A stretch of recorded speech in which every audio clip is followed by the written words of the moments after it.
ಕಡಿಮೆ ಸಿಬಿಲ್ ಸ್ಕೋರ್ ನಿಂದ ಸಾಲ ಕ್ರೆಡಿಟ್ ಕಾರ್ಡ್ ಅಪ್ಲಿಕೇಶನ್ ರಿಜೆಕ್ಟ್ ಆಗ್ತಾ ಇದೆಯಾ? ಇನ್ ಮುಂದೆ ಆಗಲ್ಲ. SBM Z ಕ್ರೆಡಿಟ್ ಕಾರ್ಡ್ ಬಳಸಿ ಈಸಿಯಾಗಿ ಕ್ರೆಡಿಟ್ ಸ್ಕೋರ್ ಅನ್ನ 750 ಗಿಂತ ಜಾಸ್ತಿ ಮಾಡ್ಕೋಬಹುದು. ಇದೊಂದು FD ಆಧಾರಿತ ಕಾರ್ಡ್. UPI ಬಳಸಿ ಕ್ರೆಡಿಟ್ ಕಾರ್ಡ್ ಬ್ಯಾಲೆನ್ಸ್ ಅನ್ನ ಖರ್ಚು ಮಾಡಬಹುದು. FD ಗೆ RBI ಗ್ಯಾರಂಟಿಯೊಂದಿಗೆ 7% ಇಂಟ್ರೆಸ್ಟ್ ಕೂಡ ಸಿಗುತ್ತೆ. 30 ದಿನದಲ್ಲೇ ಕ್ರೆಡಿಟ್ ಸ್ಕೋರ್ ನಲ್ಲಿ ಇಂಪ್ರೂವ್ಮೆಂಟ್ ಕೂಡ ನೋಡಬಹುದು. ಡಿಸ್ಕ್ರಿಪ್ಷನ್ ಹಾಗೂ ಪಿನ್ ಕಾಮೆಂಟ್ ನಲ್ಲಿರೋ ಲಿಂಕ್ ಮೂಲಕ Z ಆಪ್ ಡೌನ್ಲೋಡ್ ಮಾಡಿ. ನಮಸ್ಕಾರ ಸ್ನೇಹಿತರೆ, ಭಾರತ ಪಾಕ್ ಕದನ ವಿರಾಮದ ಕ್ರೆಡಿಟ್ ವಾರ್ ನಡುವೆನೇ ಮಹತ್ವದ ಬೆಳವಣಿಗೆಯಾಗಿದೆ. ಯುದ್ಧ ನಿಲ್ಲಿಸಿದ್ದು ನಾನೇ ಅಂತ ಹೇಳಿಕೊಂಡು ತಿರುಗ್ತಿರೋ ಅಮೆರಿಕದ ಅಧ್ಯಕ್ಷ ಕುತಂತ್ರಿ ಪಾಕ್ ಜೊತೆಗೆ ಬಿಸ್ನೆಸ್ ಡೀಲ್ ಮಾಡ್ಕೊಂಡಿರೋ ಸ್ಫೋಟಕ ಸುದ್ದಿ ಬರ್ತಾ ಇದೆ. ಟ್ರಂಪ್ ಪಾಕ್ ಜೊತೆಗೆ ಕ್ರಿಪ್ಟೋ ಕರೆನ್ಸಿ ಡೀಲ್. ಖುದ್ದು ಟ್ರಂಪ್ ಫ್ಯಾಮಿಲಿ ಕ್ರಿಪ್ಟೋ ಕರೆನ್ಸಿ ವಿಚಾರದಲ್ಲಿ ಪಾಕಿಸ್ತಾನದೊಂದಿಗೆ ಡೀಲ್ ಮಾಡಿಕೊಂಡಿದೆ. ಟ್ರಂಪ್ ಪುತ್ರನ ಕಂಪನಿ ಪಾಕ್ ಜೊತೆಗೆ ಕೈ ಜೋಡಿಸಿದೆ. ಹಾಗಿದ್ರೆ ಇದ್ದಕ್ಕಿದ್ದಂತೆ ಟ್ರಂಪ್ ಪಾಕಿಸ್ತಾನಕ್ಕೆ ಸಾಫ್ಟ್ ಕಾರ್ನರ್ ತೋರಿಸ್ತಿರೋದಕ್ಕೆ ಇದೇ ಕಾರಣನ? Mulla general Asim Munir crypto currency deal ಮೂಲಕ ಖುದ್ದು ತಾನೇ ಮಾತುಕತೆ ನಡೆಸೋ ಮೂಲಕ ಈ ಡೀಲ್ ಸಾಧ್ಯವಾಗಿಸೋ ಮೂಲಕ ಭಾರತದ ವಿರುದ್ಧ ಅಮೆರಿಕದ ವಿಶ್ವಾಸವನ್ನ ಗಳಿಸ್ಕೊಂಡ್ಬಿಟ್ರ? ಟ್ರಂಪ್ ಮತ್ತು ಪಾಕ್ ನಡುವಿನ ಈ ಸೀಕ್ರೆಟ್ ಡೀಲ್ ಹೊರಗೆ ಬಂದಿರೋದು ಯಾವ ರೀತಿ ಆತಂಕಕ್ಕೆ ಕಾರಣ ಆಗ್ತಿದೆ, ಭಾರತ ಯಾವ ರೀತಿ ಸೂಕ್ಷ್ಮವಾಗಿ ಇದನ್ನ ಪರಿಶೀಲಿಸ್ತಾ ಇದೆ, ಕ್ವಿಕ್ ಆಗಿ ನೋಡ್ತಾ ಹೋಗೋಣ. ಏನಿದು ಪಾಕ್ ಟ್ರಂಪ್ ಡೀಲ್? ಅಮೆರಿಕ ಅಧ್ಯಕ್ಷ ಡೊನಾಲ್ಡ್ ಟ್ರಂಪ್ ಭಾರತ ಪಾಕ್ ಸಂಘರ್ಷ ನಿಲ್ಲಿಸಿದ್ದು ನಾನೇ, ಒಂದು ದೊಡ್ಡ ಅಣ್ವಸ್ತ್ರ ಯುದ್ಧವನ್ನ ಒಬ್ಬಂಟಿಯಾಗಿ ತಡೆದೆ ಅಂತ ಬೊಬ್ಬೆ ಹೊಡ್ಕೊಂಡು ಹೋಗ್ತಿದ್ದಾರೆ. ಈಗ ಸ್ವಲ್ಪ ಚೇಂಜ್ ಆಯ್ತು ಅವ್ರ ಧ್ವನಿ. ನಾನೇ ತಡೆದಿದ್ದು ಅಂತ ಹೇಳಲ್ಲ, ಬಟ್ ನನ್ನ ಕೊಡುಗೆ ಕೂಡ ಇದೆ ಅಂತ ಇವಾಗ ಹೇಳ್ತಿದ್ದಾರೆ. ಯಾವಾಗ ಭಾರತ ಹಂತ ಹಂತವಾಗಿ ಏನಾಯ್ತು ಅಂತ ಜಗತ್ತಿನ ಮುಂದೆ ಬಿಚ್ಚಿಟ್ಟು ಬಳಿಕ, ಟ್ರಂಪ್ ಕ್ಲೇಮ್ ಅನ್ನ ಭಾರತ ತಿರಸ್ಕರಿಸಿದ ಬಳಿಕ ಅವರು ಲ್ಯಾಂಗ್ವೇಜ್ ಚೇಂಜ್ ಮಾಡ್ಕೊಂಡಿದ್ದಾರೆ. ಈಗ ಆದರೂ ಕೂಡ ಪೂರ್ತಿ ನಿಲ್ಲಿಸಿಲ್ಲ ಟ್ರಂಪ್. ಇದರ ಮಧ್ಯೆ ಟ್ರಂಪ್ರ ಕಂಪನಿಯೊಂದು ಪಾಕಿಸ್ತಾನದೊಂದಿಗೆ ಕ್ರಿಪ್ಟೋ ಕರೆನ್ಸಿ ಡೀಲ್ ಮಾಡ್ಕೊಂಡಿರೋದು ಗೊತ್ತಾಗಿದೆ. ಏಪ್ರಿಲ್ 26ನೇ ತಾರೀಕು ಅಂದರೆ ಪಹಲ್ಗಾಮ್ ದಾಳಿಯಾದ ಕೆಲವೇ ದಿನಗಳಲ್ಲಿ ಅಮೆರಿಕದ ವರ್ಲ್ಡ್ ಲಿಬರ್ಟಿ ಫಿನಾನ್ಷಿಯಲ್ WLF ಅನ್ನೋ ಕಂಪನಿ ಪಾಕಿಸ್ತಾನದ ಕ್ರಿಪ್ಟೋ ಕೌನ್ಸಿಲ್ ಜೊತೆಗೆ ಒಪ್ಪಂದ ಮಾಡಿಕೊಂಡಿದೆ. ಆದರೆ ಈ WLFನ ಯಾರು ನಡೆಸ್ತಾರೆ ಅಂತ ನೋಡಿದಾಗ ಸ್ಫೋಟಕ ಅಂಶಗಳು ಬಯಲಾಗಿವೆ. ವರ್ಲ್ಡ್ ಲಿಬರ್ಟಿ ಫಿನಾನ್ಷಿಯಲ್ ಮೂಲತಃ ಕ್ರಿಪ್ಟೋ ಕರೆನ್ಸಿ ಕಂಪನಿ. ಕಳೆದ ವರ್ಷ ಅಮೆರಿಕ ಅಧ್ಯಕ್ಷ ಟ್ರಂಪ್ ಕುಟುಂಬನೇ ಇದನ್ನ ಲಾಂಚ್ ಮಾಡಿತ್ತು. ಟ್ರಂಪ್ರ ಹಿರಿಯ ಮಗ ಜೂನಿಯರ್ ಟ್ರಂಪ್, ಎರಡನೇ ಪುತ್ರ ಎರಿಕ್ ಟ್ರಂಪ್ ಸೇರಿ ಟ್ರಂಪ್ ಫ್ಯಾಮಿಲಿ WLFನಲ್ಲಿ 60% ಷೇರುಗಳನ್ನು ಹೊಂದಿದೆ. ಮೆಜಾರಿಟಿ ಓನರ್ಸ್ ಇವರೇ. ಸುಮಾರು 75% ಆದಾಯವನ್ನು ಪಡಿತಾ ಇದ್ದಾರೆ ಅಂತ ಗೊತ್ತಾಗಿದೆ. ಇಂಥ ಕಂಪನಿ ಪಾಕಿಸ್ತಾನದ ಕ್ರಿಪ್ಟೋ ಕೌನ್ಸಿಲ್ PCC ಯೊಂದಿಗೆ ಡೀಲ್ ಮಾಡಿಕೊಂಡಿದೆ. ಗತಿಗೆಟ್ಟ ಪಾಕಿಸ್ತಾನದಲ್ಲಿ ಮಾಮೂಲಿ ದುಡ್ಡಿಗೇನೆ ಬರಗಾಲ ಇದೆ. ಅಂಥದ್ರಲ್ಲಿ ಅವರೇನು ಸಿಂಗಾಪುರ? ಟ್ರಂಪ್ ಫ್ಯಾಮಿಲಿ ಅಲ್ಲಿ ಹೋಗಿ ಕ್ರಿಪ್ಟೋ ಕರೆನ್ಸಿ ಡೀಲ್ ಮಾಡ್ಕೊಳ್ಳೋದಕ್ಕೆ? ಕಳೆದ ಮಾರ್ಚ್ನಲ್ಲಿ ಪಾಕಿಸ್ತಾನ ಸರ್ಕಾರ ಕ್ರಿಪ್ಟೋ ಕರೆನ್ಸಿ ಮಾನಿಟರ್ ಮಾಡೋಕೆ PCCಯನ್ನು ಶುರು ಮಾಡಿತ್ತು. ಅದಾದ ಒಂದೇ ತಿಂಗಳಲ್ಲಿ, ಅಂದರೆ PCC ಸ್ಥಾಪನೆಯಾದ ಕೆಲವೇ ದಿನಗಳಲ್ಲಿ ಟ್ರಂಪ್ ಫ್ಯಾಮಿಲಿಯ WLF PCCಯೊಂದಿಗೆ ಲೆಟರ್ ಆಫ್ ಇಂಟೆಂಟ್ಗೆ ಸೈನ್ ಹಾಕಿದೆ. ಒಪ್ಪಂದದಲ್ಲಿ ಯಾವ್ಯಾವ ಅಂಶಗಳಿದ್ವು, ಒಪ್ಪಂದ ಮಾಡಿಕೊಳ್ಳುವಾಗ ಯಾರ್ಯಾರಿದ್ರು ಅಂತ ನೋಡಿದ್ರೆ ಇನ್ನೂ ನಿಮಗೆ ಆಘಾತ ಆಗಬಹುದು. ಪಾಕ್ನಲ್ಲಿ ಟ್ರಂಪ್ ಕ್ರಿಪ್ಟೋ ಕಾಯಿನ್. ಸ್ನೇಹಿತರೆ, WLF ಮತ್ತು PCC ಒಪ್ಪಂದದಲ್ಲಿ ಟ್ರಂಪ್ ಕಂಪನಿ ಪಾಕಿಸ್ತಾನದಲ್ಲಿ ಡಿಜಿಟಲ್ ಕಾಯಿನ್ ಪರಿಚಯ ಮಾಡೋದ್ರ ಬಗ್ಗೆ ಹೇಳಿದೆ. ಸ್ಟೇಬಲ್ ಕಾಯಿನ್ಗಳನ್ನು ವ್ಯಾಪಾರ ಮತ್ತು ವ್ಯವಹಾರಗಳಲ್ಲಿ ಬಳಸೋಕೆ ಕ್ರಮ ಕೈಗೊಳ್ಳಬೇಕು ಅಂತ ಮೆನ್ಷನ್ ಮಾಡಿದೆ. ಅಂದಹಾಗೆ ಡಾಲರ್, ಚಿನ್ನ ಅಥವಾ ಬೇರೆ ಯಾವುದೇ ಆಸೆಟ್ ಬೆಂಬಲ ಇರೋ ಡಿಜಿಟಲ್ ಕಾಯಿನ್ಗಳನ್ನು ಸ್ಟೇಬಲ್ ಕಾಯಿನ್ ಅಂತ ಕರೀತಾರೆ. ಇದನ್ನು ಕ್ರಿಪ್ಟೋ ಲೋಕದಲ್ಲಿ ಹೊಸ ಕಾನ್ಸೆಪ್ಟ್. ಆದರೆ ಟ್ರಂಪ್ರ WLF ಕಂಪನಿ ಈಗ ಆಲ್ರೆಡಿ WLFI ಡಾಲರ್ ಅನ್ನೋ ಕಾಯಿನ್ನ ಪರಿಚಯಿಸಿದೆ. ಇದಕ್ಕೆ ಅಮೆರಿಕದ ಬಾಂಡ್ಗಳು, ಡಾಲರ್ ಸೇರಿದಂತೆ ಇನ್ನಿತರ ಕರೆನ್ಸಿಯ ಬೆಂಬಲ ಇರುತ್ತೆ ಅಂತಲೂ ಅನೌನ್ಸ್ ಮಾಡಿದ್ದಾರೆ. ಹೀಗಾಗಿ ಟ್ರಂಪ್ ಕಂಪನಿ ಕಾಯಿನ್ಗಳನ್ನು ಪರಿಚಯಿಸೋಕೆ WLF ಈ ಥರ ಸ್ಟೇಬಲ್ ಕಾಯಿನ್ ಹೆಸರಲ್ಲಿ ಒಪ್ಪಂದ ಮಾಡ್ಕೋತಿದೆ ಅನ್ನೋದು ಇಲ್ಲಿ ಕ್ಲಿಯರ್ ಇರೋ ವಿಚಾರ.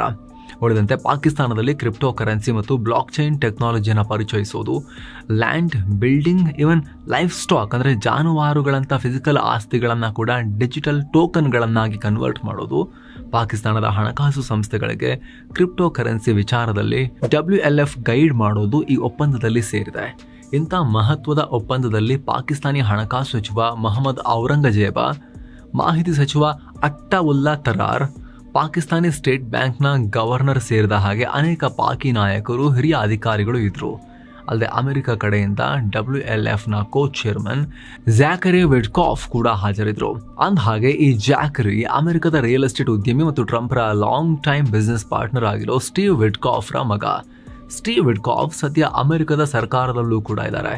ಮಿಡಲ್ ಈಸ್ಟ್ನ ಅಮೆರಿಕನ್ ರಾಯಭಾರಿ ಆಗಿದ್ದಾರೆ. ಹೀಗೆ ಟ್ರಂಪ್ ಮತ್ತು ಅವರ ಮಿತ್ರರ ಹತ್ತಿರದವರೇ ಹೋಗಿ ಪಾಕಿಸ್ತಾನದಲ್ಲಿ ಈ ಡೀಲ್ ಮುಗಿಸ್ಕೊಂಡು ಬಂದಿದ್ದಾರೆ. ಅಲ್ಲದೆ ಈ WLF ತಂಡ ಪಾಕಿಸ್ತಾನದ ಸೇನಾ ಮುಖ್ಯಸ್ಥ ಮುಲ್ಲಾ ಜನರಲ್ ಅಸೀಂ ಮುನೀರ್ ಮತ್ತು ಪಾಕ್ ಪ್ರಧಾನಿ ಶಹಬಾಜ್ ಶರೀಫ್ರನ್ನ ಕೂಡ ಮೀಟ್ ಆಗಿ ಮಾತುಕತೆ ನಡೆಸಿದೆ. ಹೀಗಾಗಿ ಇದು ಭಾರಿ ಚರ್ಚೆ ಕಾರಣ ಆಗ್ತಾ ಇದೆ. ನ್ಯೂಡೆಲ್ಲಿ ಭಾರತ ಸೂಕ್ಷ್ಮವಾಗಿ ಈ ಡೀಲ್ ಅನ್ನ ಪರಿಶೀಲಿಸ್ತಾ ಇದೆ. ಟ್ರಂಪ್ ಕ್ರಿಪ್ಟೋ ಹುಚ್ಚು ಗಾಳ ಹಾಕಿದ್ನ ಮುನೀರ. ಅಂದಹಾಗೆ ಸ್ನೇಹಿತರೆ, ಟ್ರಂಪ್ರ ಕ್ರಿಪ್ಟೋ ಕರೆನ್ಸಿ ಕ್ರೇಜ್ ಹೊಸ್ತೇನಲ್ಲ. ತಮ್ಮ ಮೊದಲ ಅವಧಿಯಲ್ಲಿ ಬಿಟ್ ಕಾಯಿನ್ ನ ಬದ್ಧ ವಿರೋಧಿಯಾಗಿದ್ದ ಟ್ರಂಪ್ ಸೆಕೆಂಡ್ ಟರ್ಮ್ ಬರುವಷ್ಟರಲ್ಲಿ ಕಂಪ್ಲೀಟ್ ಕ್ರಿಪ್ಟೋ ಫ್ಯಾನ್ ಆಗಿದ್ದಾರೆ. 2022ರಲ್ಲಿ ತಮ್ಮದೇ ಟ್ರಂಪ್ ಕಾಯಿನ್ಗಳನ್ನ ರಿಲೀಸ್ ಮಾಡಿದ್ರು. ಇವರ ಹೆಂಡತಿ ಕೂಡ ಮೆಲಾನಿಯಾ, ಅವರು ಕೂಡ ಅವ್ರದೇ ಒಂದು ಕ್ರಿಪ್ಟೋ ಕರೆನ್ಸಿಯನ್ನು ಲಾಂಚ್ ಮಾಡಿದ್ರು. ಅಮೆರಿಕದ ಅಧ್ಯಕ್ಷ ಚುನಾವಣೆ ಸಂದರ್ಭದಲ್ಲಿ ಕ್ರಿಪ್ಟೋ ಬಳಕೆದಾರರು ಭಾರಿ ಪ್ರಮಾಣದಲ್ಲಿ ಟ್ರಂಪ್ಗೆ ಫಂಡಿಂಗ್ ಕೂಡ ಮಾಡಿದ್ರು. ಹೀಗಾಗಿ ಟ್ರಂಪ್ ತಮ್ಮ ನಿಲುವನ್ನ ಕಂಪ್ಲೀಟ್ ಚೇಂಜ್ ಮಾಡಿಕೊಂಡ್ರು. ತಮ್ಮನ್ನ ಮೊದಲ ಕ್ರಿಪ್ಟೋ ಪ್ರೆಸಿಡೆಂಟ್ ಅಂತ ಕೂಡ ಕರ್ಕೊಂಡಿದ್ರು. ಟ್ರಂಪ್ ಗೆದ್ದ ತಕ್ಷಣ ಬಿಟ್ ಕಾಯಿನ್ ಸೇರಿದಂತೆ ಕ್ರಿಪ್ಟೋ ಕರೆನ್ಸಿಗಳು ಭಾರಿ ಏರಿಕೆ ಕಂಡಿದ್ವು.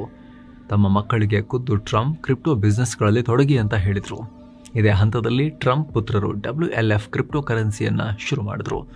ಇನ್ನೊಂದು ಇಂಟ್ರೆಸ್ಟಿಂಗ್ ಘಟನೆ ಅಂದರೆ WLFನಲ್ಲಿ ಕಳೆದ ವರ್ಷ ಜಸ್ಟಿನ್ ಸನ್ ಅನ್ನೋ ಚೀನಿ ಬಿಲಿಯನೇರ್ ಒಬ್ಬ ಸುಮಾರು $30 ಮಿಲಿಯನ್ ಇನ್ವೆಸ್ಟ್ ಮಾಡಿದ್ದ. ಈತನ ಮೇಲೆ ಅಮೆರಿಕದ SEC, ನಮ್ಮಲ್ಲಿ ಸೆಬಿ ಇದ್ದ ಹಾಗೆ ಅಲ್ಲಿ SEC ಅವರು ತನಿಖೆ ನಡೆಸ್ತಾ ಇದ್ರು. ಆದರೆ ಟ್ರಂಪ್ ಅಧಿಕಾರಕ್ಕೆ ಬಂದ ತಕ್ಷಣ ತನಿಖೆನೇ ನಿಲ್ಲಿಸ್ಬಿಟ್ರು. ಇವರಿಗೆ ಇನ್ವೆಸ್ಟ್ ಮಾಡಿದ ವ್ಯಕ್ತಿ ಮೇಲಿನ ತನಿಖೆ, ಅದು ಚೀನಿಯ ಕೂಡ ಆತ. ಹೀಗಾಗಿ ಟ್ರಂಪ್ ದೇಶದ ಹಿತ, ನ್ಯಾಷನಲ್ ಇಂಟ್ರೆಸ್ಟ್, ಆಮೇಲೆ ಸೆಕ್ಯೂರಿಟಿ ಥ್ರೆಟ್ಸ್ ಯಾವುದನ್ನು ಕೂಡ ಮೈಂಡ್ ಮಾಡ್ತಿಲ್ಲ. ತನಗೆ ಮತ್ತು ತನ್ನ ಫ್ಯಾಮಿಲಿಯವರಿಗೆ, ತನ್ನ ಕುಟುಂಬಕ್ಕೆ ಅನುಕೂಲ ಆಗೋರನ್ನ ಎಲ್ರಿಗೂ ಕೂಡ ಇವರು ಅನುಕೂಲ ಮಾಡಿಕೊಡ್ತಿದ್ದಾರೆ. ಅಂದರೆ ಯಾರೆಲ್ಲ ಬಂದು ಅವರಿಗೆ ಮುತ್ತು ಕೊಡ್ತಾರೋ ಅವರಿಗೆಲ್ಲ ಬಹಳ ಇವರು ಅನುಕೂಲ ಮಾಡಿಕೊಡ್ತಿದ್ದಾರೆ ಅನ್ನೋ ಟೀಕೆಗೆ ಟ್ರಂಪ್ ಗುರಿ ಆಗ್ತಿದ್ದಾರೆ. ಇವ್ರಿಗೂ ಕೂಡ ಬೈಡೆನ್ಗೆ ಅರಳು ಮರಳು ಅಂತ ಹೇಳ್ತಾ ಇದ್ರು. ಇವ್ರಿಗೇನಾದರೂ ಅರಳು ಮರಳು ಶುರು ಆಗಿಬಿಡುತ್ತಾ? ಸ್ಟೇಬಲ್ ಇಲ್ವಾ ಈ ಮನುಷ್ಯ ಅಂತೆಲ್ಲ ಈಗ ಚರ್ಚೆ ಶುರುವಾಗಿದೆ. ಈ ಎಲ್ಲ ಚರ್ಚೆಗಳಲ್ಲಿ ಪಾಕಿಸ್ತಾನದೊಂದಿಗಿನ crypto currency deal Trump family ಮಾಡ್ಕೊಂಡಿರೋದು ಬಹಳ ಚರ್ಚೆ ಗ್ರಾಸ ಆಗ್ತಾ ಇದೆ. ಎಲ್ಲಿ ಮುನೀರ್ ಇದೇ ಕ್ರಿಪ್ಟೋ ಕ್ರೇಜನ್ನು ಬಳಸ್ಕೊಂಡು ಟ್ರಂಪ್ಗೆ ಗಾಳ ಹಾಕಿಬಿಟ್ನ, ಇದೇ ಕಾರಣಕ್ಕೆ ಟ್ರಂಪ್ ಪಾಕಿಸ್ತಾನದ ಪರವಾಗಿ ಇದ್ದಕ್ಕಿದ್ದ ಹಾಗೆ ಸಾಫ್ಟ್ ಆಗ್ತಿದಾರಾ ಅನ್ನೋ ಚರ್ಚೆ ನಡೀತಾ ಇದೆ. ಯಾಕಂದ್ರೆ ಟ್ರಂಪ್ ವೀಕ್ನೆಸ್ಗಳನ್ನ ವಿದೇಶಗಳು ಬಳಸ್ಕೊಳ್ಳೋದು ಹೊಸ ವಿಚಾರ ಏನೂ ಅಲ್ಲ. ಸದ್ಯ ಕತಾರ್ ಕೂಡ ಟ್ರಂಪ್ಗೆ ಇಂಥದ್ದೇ ಒಂದು ಆಮಿಷ ಒಡ್ಡಿದೆ. ಸದ್ಯ ಅಮೆರಿಕದ ಅಧ್ಯಕ್ಷರು ಬಳಸೋ ಏರ್ ಫೋರ್ಸ್ 1 ವಿಮಾನ 40 ವರ್ಷ ಹಳೆಯದು. ರಿವ್ಯಾಂಪ್ ಮಾಡೋದು ತುಂಬ ಲೇಟ್ ಆಗ್ತಿದೆ. ಹೀಗಾಗಿ ಟ್ರಂಪ್ ಫ್ರಸ್ಟ್ರೇಟ್ ಆಗಿದ್ದಾರೆ. ಇಂಥ ಹೊತ್ತಲ್ಲಿ ಕತಾರ್ನ ರಾಯಲ್ ಫ್ಯಾಮಿಲಿ ಟ್ರಂಪ್ಗೆ $400 ಮಿಲಿಯನ್ ಮೌಲ್ಯದ ಬೋಯಿಂಗ್ 747-8 ಜಂಬೋ ಜೆಟ್ಟನ್ನು ಪುಕ್ಸಟೆ ಗಿಫ್ಟ್ ಕೊಡ್ತೀವಿ ಅಂತ ಹೇಳಿದೆ. Luxury gift, super luxury gift. ಯಾರು ಗಿಫ್ಟ್ ಕೊಡ್ತಾರ? ಹತ್ತತ್ರ 4,000 ಕೋಟಿ ಬೆಲೆ ಬಾಳೋ ಜೆಟ್ಟನ್ನು ಕೊಡ್ತಾ ಇದ್ದಾರೆ ಕತಾರ್ನವರು. ಅವ್ರಿಗೇನು ಬೇಕಾದಷ್ಟಿದೆ. ಅದರ ತಗೊಳ್ತಿರೋದು ಯಾರು? ಅಮೆರಿಕದ ಅಧ್ಯಕ್ಷರು, ಜಗತ್ತಿನ ದೊಡ್ಡಣ್ಣನ ಅಧ್ಯಕ್ಷರು ಪುಕ್ಸಟೆ ಗಿಫ್ಟ್ ತಗೊಳ್ತಾ ಇರೋದು. ವಿಮಾನ ಅಂದರೆ ಸೆಕ್ಯೂರಿಟಿ ಥ್ರೆಟ್ ಇರುತ್ತಲ್ವಾ, ಕೇರ್ಫುಲ್ ಆಗಿರ್ಬೇಕಲ್ವಾ? ಕೇಳ್ತಾ ಇಲ್ಲ. ಅಮೆರಿಕದ ಗುಪ್ತಚರ ಅಧಿಕಾರಿಗಳು, ಬೇಡ ಸ್ವಾಮಿ, ಕತಾರ್ ಅದು ನಿಮ್ಮೆಲ್ಲ ಗೂಢಚರ್ಯ ನಡೆಸೋಕೆ ನೋಡ್ತಿದ್ದಾರೆ, ನೀವು ಬರೀ ಟ್ರಂಪ್ ಅಲ್ಲ ಅಮೆರಿಕದ ಅಧ್ಯಕ್ಷರು ನೀವು ಅಂತೆಲ್ಲ ಹೇಳ್ತಿದ್ದಾರೆ. ಆದರೆ ಟ್ರಂಪ್ ಮಾತ್ರ ಅದೆಲ್ಲ ಗೊತ್ತಿಲ್ಲ. ಇಷ್ಟು ಬೆಲೆ ಬಾಳೋ ಫ್ರೀ ಗಿಫ್ಟ್ ಕೊಡ್ತಾ ಇದ್ದಾರೆ. ಬೇಡ ಅನ್ನಕ್ಕೆ ನಾನೇನು ಮೂರ್ಖನ? ನಾ ತಗೋತೀನಿ, ಕೊಡ್ರಿ ಕತಾರ್ನವ್ರೆ, ತಗೊಂಡೋಗ್ತೀನಿ ವಿಮಾನ ಅಂತ ಕೂತ್ಕೊಂಡಿದ್ದಾರೆ. ಅಮೆರಿಕದ ರಾಷ್ಟ್ರೀಯ ಭದ್ರತೆಗೆ ಅಪಾಯ ಹೊಡ್ತಿದ್ದಾರೆ. ಅದರಲ್ಲೂ ಕೂಡ ಅಮೆರಿಕದಲ್ಲಿ ಟ್ರಂಪ್ರ ಈ ಬಿಹೇವಿಯರ್, ವೈಯಕ್ತಿಕ ಯಾವುದು, ಅಫಿಷಿಯಲ್ ಸರ್ಕಾರಿ ಕೆಲಸ ಯಾವುದು, ಯಾವುದೂ ಒಂದು ಡಿಫ್ರೆನ್ಶಿಯೇಷನ್ ಇಲ್ಲದೆ ಅದನ್ನೆಲ್ಲ ಮಿಕ್ಸ್ ಮಾಡಿ ಅವರು ಎಲ್ಲವನ್ನ ಗೋಚರ ಮಾಡ್ತಿರೋದು ಬಹಳ ಟೀಕೆ ಕಾರಣ ಆಗ್ತಾ ಇದೆ. ಅಧಿಕಾರ ದುರ್ಬಳಕೆಯ ಆರೋಪ ಕೇಳಿ ಬರ್ತಾ ಇದೆ. ಹೀಗಾಗಿ ಭಾರತ ಟ್ರಂಪ್ರ ಕುಟುಂಬ ಪಾಕಿಸ್ತಾನದಲ್ಲಿ ಇನ್ವಾಲ್ವ್ ಆಗೋದನ್ನ ತುಂಬಾ ಸೀರಿಯಸ್ ಆಗಿ ಈಗ ಚೆಕ್ ಮಾಡ್ತಾ ಇದೆ ಅನ್ನೋ ರಿಪೋರ್ಟ್ಸ್ ಬರ್ತಾ ಇದೆ. ಸ್ನೇಹಿತರೆ, ಟ್ರಂಪ್ಗೆ ಒಂದು ಸ್ಟೋರಿ ಹೇಳಬೇಕು. ಟ್ರಂಪ್ಗಂತಲ್ಲ, ಎಲ್ಲ ಪಬ್ಲಿಕ್ ಲೈಫ್ನಲ್ಲಿ, ಸಾರ್ವಜನಿಕ ಜೀವನದಲ್ಲಿ, ಅದರಲ್ಲೂ ಕೂಡ ಸರ್ಕಾರದ ಕೆಲಸಗಳಲ್ಲಿರುವಂಥವರಿಗೆ ಅನ್ವಯ ಆಗುತ್ತೆ. ಅದು ಕಿವಿಕೊಟ್ಟು ಕೇಳಿಸ್ಕೋಬೇಕು. ಅವರು ಅಬ್ದುಲ್ ಕಲಾಂ ಅವರು ರಾಷ್ಟ್ರಪತಿಯಾಗಿ ನಮಗೆ ದೇಶಕ್ಕೆ ಸೇವೆಯನ್ನು ಸಲ್ಲಿಸಿದ್ರು. ಅದಕ್ಕಿಂತ ಮುಂಚೆ ಅವರು ವಿಜ್ಞಾನಿ, DRDOದ ವಿಜ್ಞಾನಿ, ಭಾರತದ ರಾಕೆಟ್ ಮ್ಯಾನ್, ಪೋಖ್ರಣ್ನಲ್ಲಿ ಅಣು ಪರೀಕ್ಷೆ ವೇಳೆ ಕೂಡ ಕೆಲಸ ಮಾಡಿದಂಥ ವಿಜ್ಞಾನಿ ಅಲ್ವಾ. ಅಬ್ದುಲ್ ಕಲಾಂ ಅವರು DRDOದಲ್ಲಿ ವಿಜ್ಞಾನಿಯಾಗಿದ್ದಾಗ ಡಾಕ್ಟರ್ ಸೋಮರಾಜು ಅಂತ ಅವರು ಕಾರ್ಡಿಯಾಲಜಿಸ್ಟ್, ಅವರೊಟ್ಟಿಗೆ ಸೇರಿಕೊಂಡು ಒಂದು ಸ್ಟೆಂಟ್ ಅನ್ನ, ಮೆಡಿಕಲ್ ಡಿವೈಸ್ ಅನ್ನ, ಈ ಹೃದಯದ ಚಿಕಿತ್ಸೆಲ್ಲ ಬಳಸ್ತಾರಲ್ಲ, ಆ ಸ್ಟೆಂಟ್ ಅನ್ನ ಡೆವಲಪ್ ಮಾಡಿದ್ರು. ಅದು ಕಲಾಂ ರಾಜು ಸ್ಟೆಂಟ್ ಅಂತಲೇ ಫೇಮಸ್ ಇದೆ.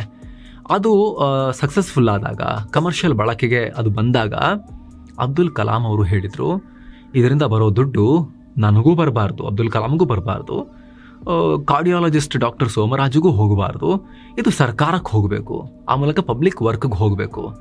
ನಾನು DRDOದಲ್ಲಿ ವಿಜ್ಞಾನಿಯಾಗಿ ಕೆಲಸ ಮಾಡ್ತಿರ್ಬೇಕಾದ್ರೆ ಆ ಸಮಯ DRDOಗೆ ಮೀಸಲು, ದೇಶ ಸೇವೆಗೆ ಮೀಸಲು.